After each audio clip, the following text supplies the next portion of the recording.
Brown on Resolution. Written by C.S. Forrester. Narrated by Oliver Thompson. Chapter 1. Leading seaman Albert Brown lay dying on Resolution. He was huddled in a cleft in the grey-brown lava of which that desolate island is largely composed, on his back with his knees half drawn up in his fevered delirium. Sometimes he would mumble a few meaningless words and writhe feebly onto his side, only to fall back again a second later. He was dressed in what had once been a sailor's suit of tropical white, but now it was so soiled and stained and draggled, so torn and frayed, as literally to be quite unrecognizable. It was now only a few thin, filthy rags feebly held together.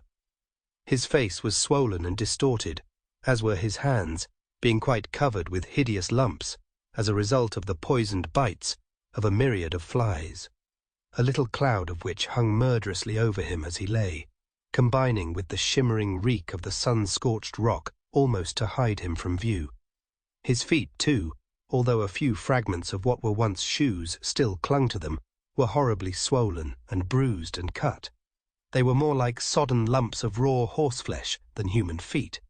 Not the cruelest human being on earth could have contemplated those dreadful feet without a throb of pity. Yet, a very cursory inspection of Albert Brown's dying body would be enough to show that he was not dying because of the biting flies, nor even because of the hideous condition of his feet. For the dingy rags on his right shoulder were stained a sinister brown, and when he turned on his side, he revealed the fact that those at his back were similarly stained, and a closer look through the tatters of cloth would discover that Brown's right breast was covered with a black, oozing clot of blood, like an empty football bladder hanging from a bullet wound over Brown's third rib. Brown lay at the edge of the central, lifeless portion of the island. Mounting up above him rose the bare lava of the highest point of Resolution, a distorted muddle of naked rock bearing a million razor edges which readily explained the frightful condition of his feet. Just at Brown's level, stretching along at each side, for Resolution is a hog-backed island bent into a half-moon, began the cactus, ugly, nightmarish plants, like bottle-nosed pokers, clustering together thicker and thicker on the lower slopes, each bearing a formidable armament of spikes which explained the tattered condition of Brown's clothes.